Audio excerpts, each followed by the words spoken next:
Salam damai Tuhan untuk seluruh bangsa Indonesia, terang dan barometer dunia yang sudah Tuhan pilih sebelum segala sesuatunya diciptakan.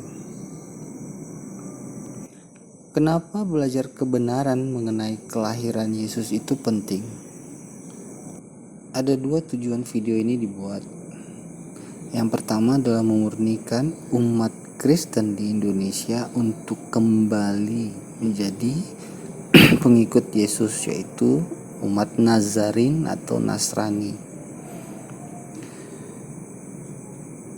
Tuhan tidak pernah memilih bahasa Yunani sebagai bahasa perwakilan untuk mengajarkan tentang Dia dan firman-Nya.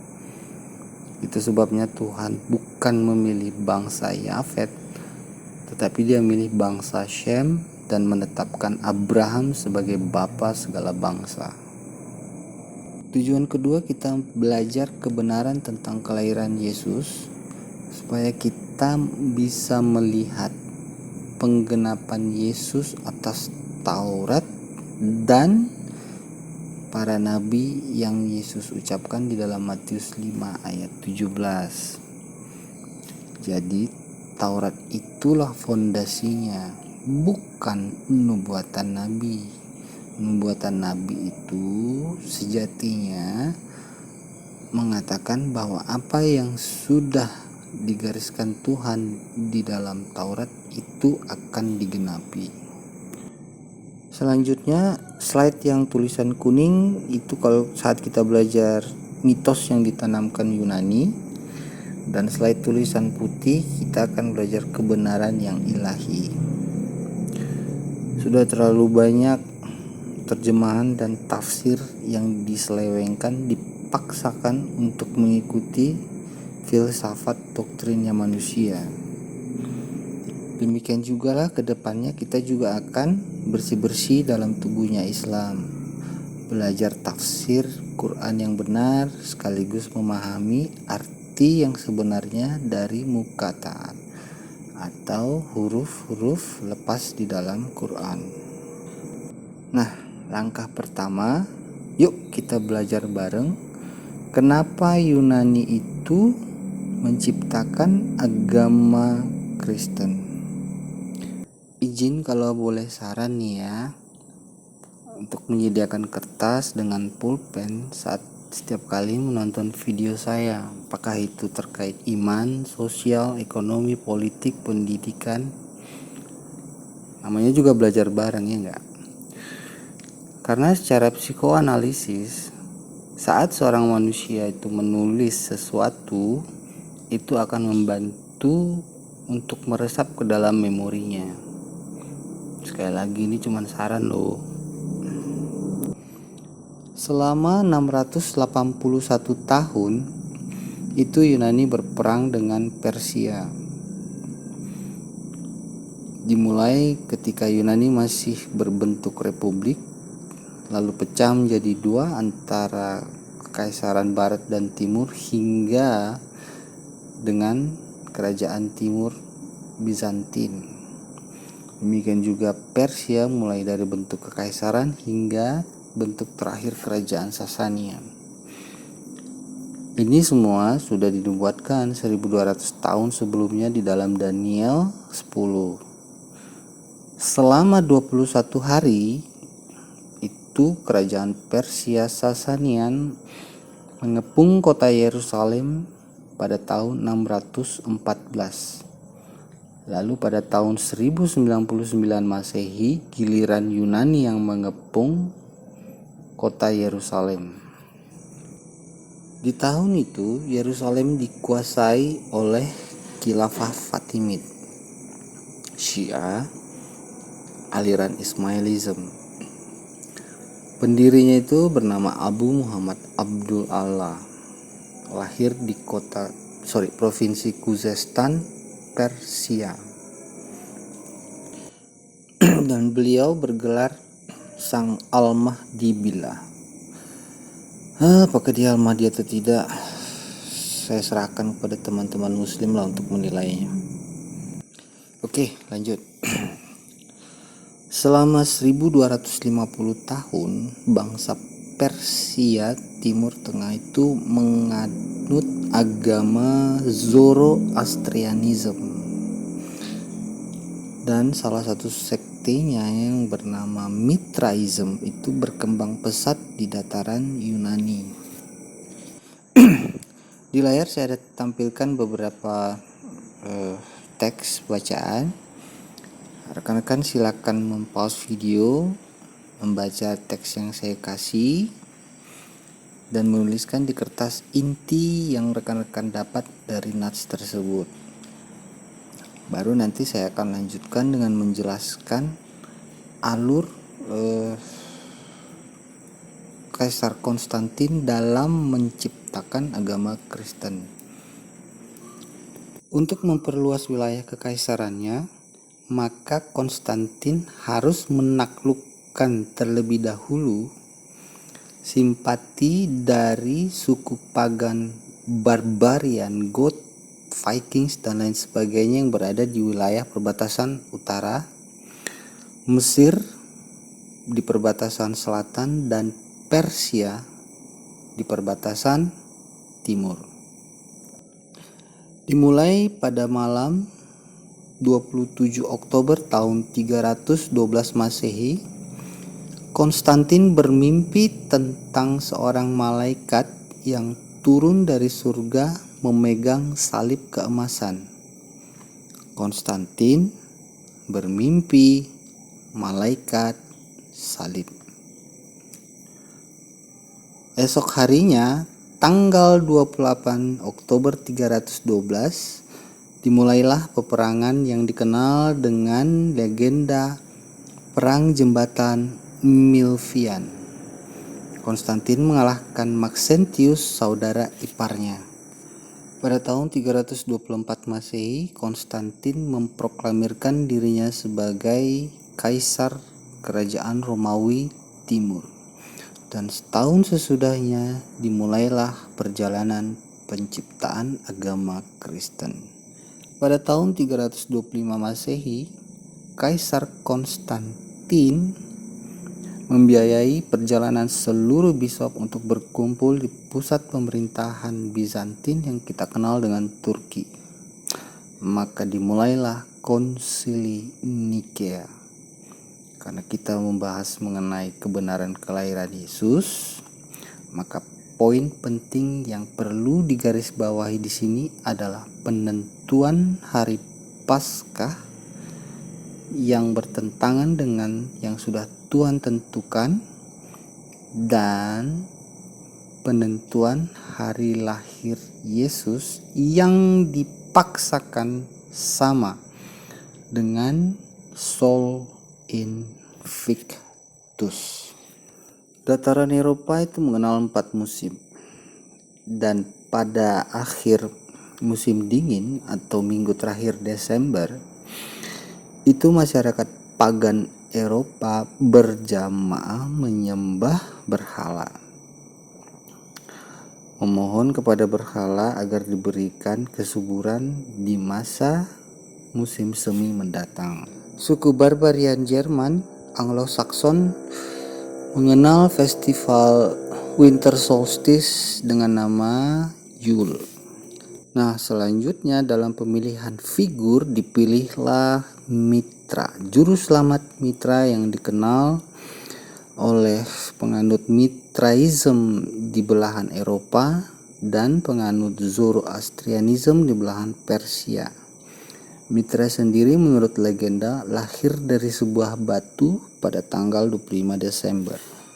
Fakta yang tidak kalah menarik adalah pada Konsili Nikea itu Kaisar Konstantin mengenakan jubah kebesaran Kaisar Bizantin, jubah dan mahkota yang berwarna ungu. Warna ungu pada masa kuno adalah warna yang mahal, seharga dengan emas. Karena untuk mendapatkan bahan pewarna ungu itu diekstrak dari spesies kerang laut di kota Tyre yang kita kenal dengan Libanon. Amat jarang. Spesies kerang tersebut bernama Bolinus brandaris.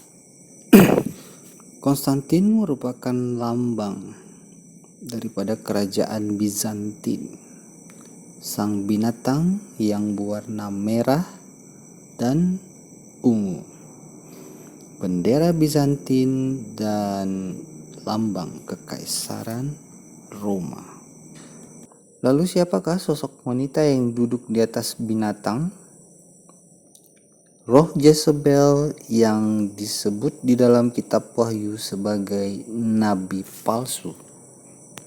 Setahun setelah Konsili Nikea, yaitu pada tahun 326 Masehi, Konstantin mengutus ibunya Helena untuk mengadakan perjalanan rohani di Yerusalem selama 2 tahun. Helena lah yang membangun gereja Nativity atau gereja kelahiran Yesus di kota Bethlehem di atas reruntuhan kuil Adonis. Helena jugalah yang memperkenalkan pengkultusan benda-benda mati seperti salib asli Yesus, mahkota duri, jubah Yesus, sepatu, bahkan paku yang dipakukan ke tungkai kaki Yesus. Dalam manuskrip asli kitab Wahyu dalam bahasa Ibrani, istilah yang disebut bukanlah wanita akan tetapi Lilith.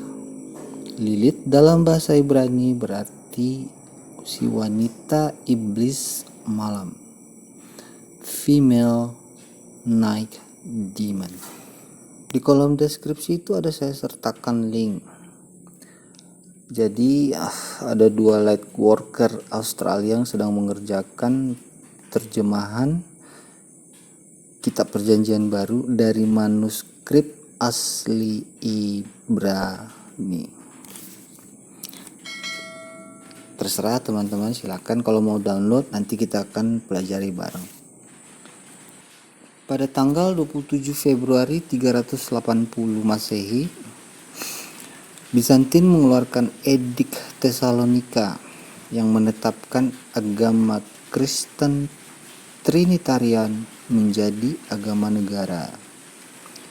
Lalu 2 tahun kemudian pada tahun 382 mulailah disusun kanonisasi Alkitab Perjanjian Baru di Konsili Roma yang dipimpin oleh Paus Damaskus.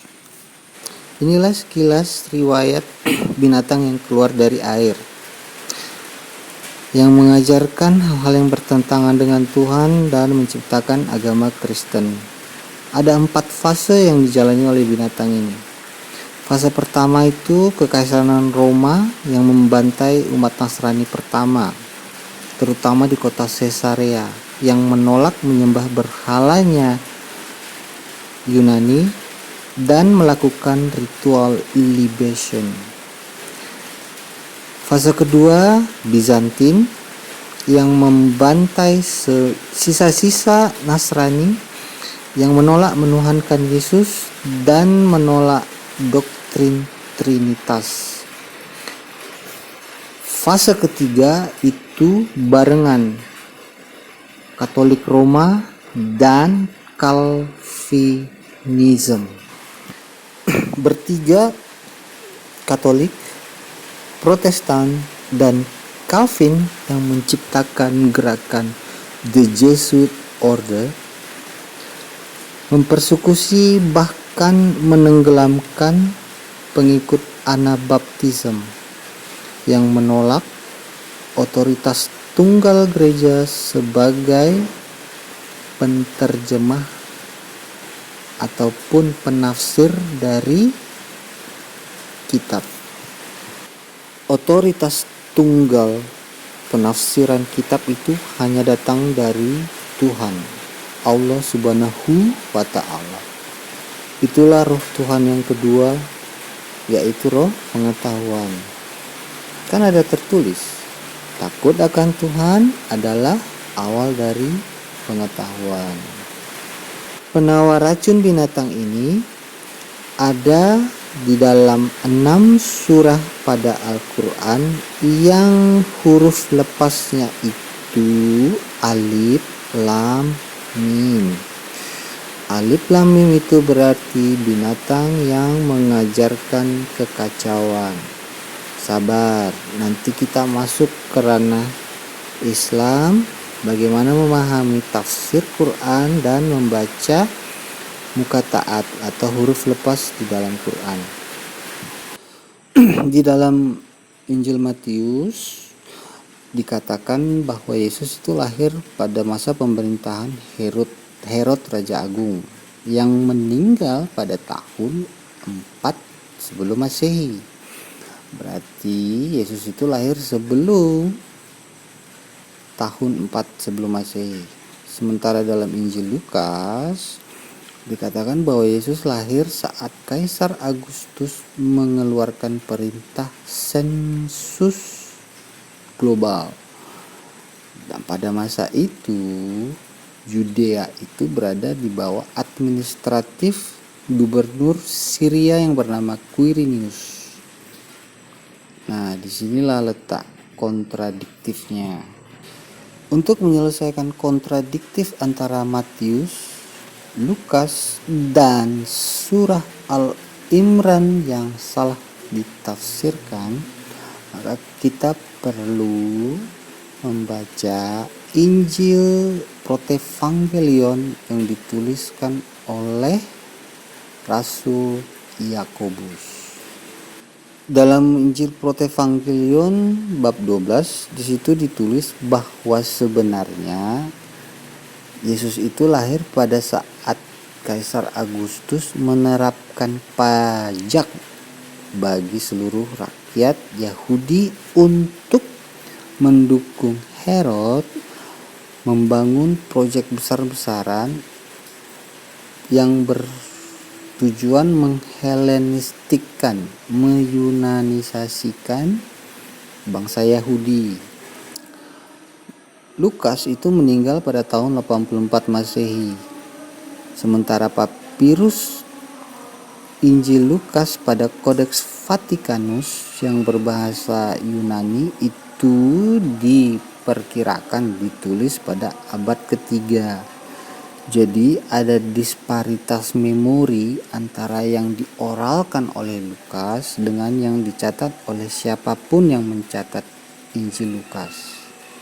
Lebih jauh lagi, di dalam Injil Protevangelion juga diceritakan ayah Maria yang bernama Yoakim, seorang peternak domba yang murah hati dan ringan tangan terhadap kaum fakir miskin. Itu sebabnya Tuhan memberkati Yoakim dengan berkelimpahan. Nah, orang Arab menyebut Yoakim itu sebagai orang kaya berat yang diberkati oleh Tuhan. Namanya Yoakim, gelarnya Al-Imran. Jadi Imran itu bukan nama orang Suroso, tapi gelar. Imran itu artinya kemakmuran. Makanya ada kata al di depannya. Coba bandingkan dengan surah yang lain. Emang ditulis gitu Al-Ibrahim kan enggak? Nah, Ibrahim itu berarti nama, bukan gelar. Meskipun nama Ibrahim mengandung arti tersendiri. Jadi sudah jelas ya, Yesus itu lahir sebelum abad ke-4 Masehi. Sesuai dengan yang dituliskan dalam Matius 2, demikian juga tidak ada kontradiktif dengan surah Al-Imran dan Injil Lukas, sekalipun ada sedikit disparitas memori antara apa yang dioralkan oleh Lukas dengan pengikutnya ataupun mungkin muridnya yang menulis kembali Injil menurut Lukas pada abad ke-3 Masehi. Namun yang jelas Yesus tidak lahir pada tanggal 25 Desember. Yang lahir tanggal 25 Desember itu juru selamat Mitra, bukan juru selamat Yesus. Sekarang kita lihat tanggal berapa sih sebenarnya Yesus itu lahir. Yesus itu lahir di tanggal 17 April tahun 6 sebelum Masehi, tepat saat Raja Herod Agung masih berkuasa. Tanggal itu setara dengan tanggal 29 bulan Nisan tahun 3755 menurut penanggalan kalender Ibrani. Kenapa April? Di bulan April, tanah Yahudi itu memasuki musim semi. Musim di mana ketika bunga dan rumput itu mulai bersemi, saat yang tepat untuk menggembalakan domba atau ternak lainnya. Makanya pada saat Yesus itu sudah lahir, malaikat mengabarkan pada para gembala yang ada di padang rumput. Jadi sesuai dia. Lalu kenapa bulan Nisan? Nah, di bulan Nisan itu bangsa Israel merayakan festival Pesach atau Paskah. Festival untuk memperingati ketika bangsa Israel itu dibebaskan dari belenggu Mesir oleh Tuhan melalui juru selamat Musa. Tuhan menjadikan Musa itu seperti Tuhan. Makanya disebut juru selamat. Seperti Tuhan di hadapan Harun, seperti yang tertulis di dalam Keluaran 4 ayat 16. Dan Musa seperti Tuhan di hadapan Firaun, di dalam kitab Keluaran 7 ayat 1. Maka kelahiran Yesus di bulan Nisan itu menggenapi bahwasanya pada bulan Nisan itu akan lahir seorang juru selamat seperti Musa yang akan menyelamatkan manusia dari belenggu iblis melalui pengajarannya yang membuka mata dan telinga manusia menyadari bahwa sesungguhnya setiap manusia itu adalah anak Tuhan. Bukankah nafasmu itu adalah nafas Tuhan? Di dalam Taurat Tuhan berfirman bahwa manusia itu atau Adam hanya bisa hidup saat Tuhan mengembuskan nafas kehidupan ke dalam hidungnya. Tuhan yang sama, Allah Subhanahu wa Ta'ala, mengembuskan nafas kehidupannya melalui pintu rahim atau vulva cervix. Maka spermatozoa dan sel telur di dalam rahim itu menjadi hidup. Spermatozoa itu berenang, menavigasi dirinya sendiri dan semakin hiperaktif saat ia mendekati sel telur, layaknya satu makhluk hidup yang memegang kompas di tangannya. Selanjutnya, Yesus dalam Injil berkata mereka tidak lagi dua melainkan satu. Maka hanya satu spermatozoa yang bisa menginfiltrasi sel telur. Ketika dia sudah menginfiltrasi sel telur mengeluarkan enzim untuk melindungi agar spermatozoa lainnya tidak bisa masuk, dan rahim mengeluarkan enzim untuk mematikan sel sperma lainnya. Selanjutnya, setelah spermatozoa dan sel telur membentuk satu zigot, Allah Subhanahu wa Ta'ala di dalam Taurat berfirman, berlipat gandalah dan penuhi dunia.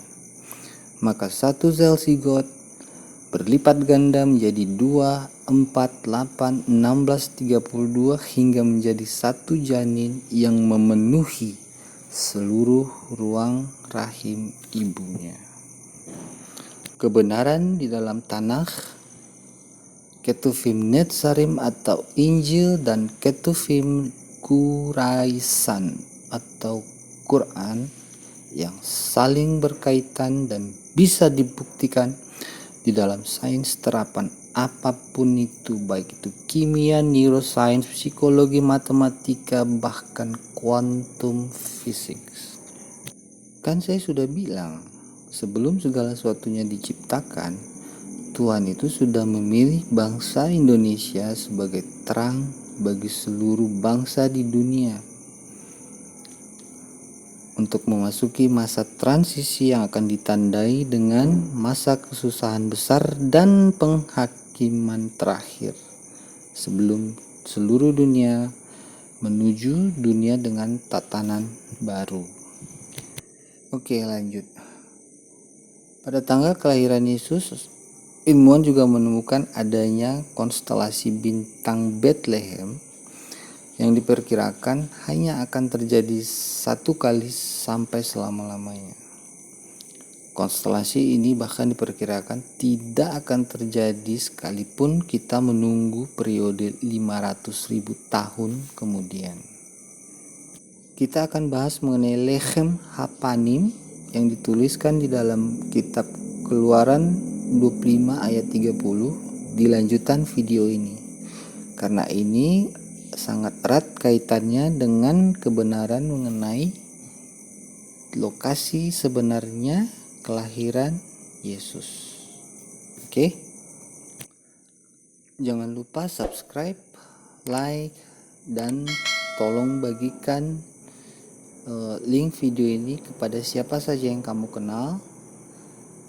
Karena kita tidak hanya akan membahas mengenai iman, tapi kita akan membahas banyak aspek ekonomi, sosial, pendidikan, hukum, dan lain sebagainya yang menyangkut bangsa Indonesia. Terima kasih atas waktunya.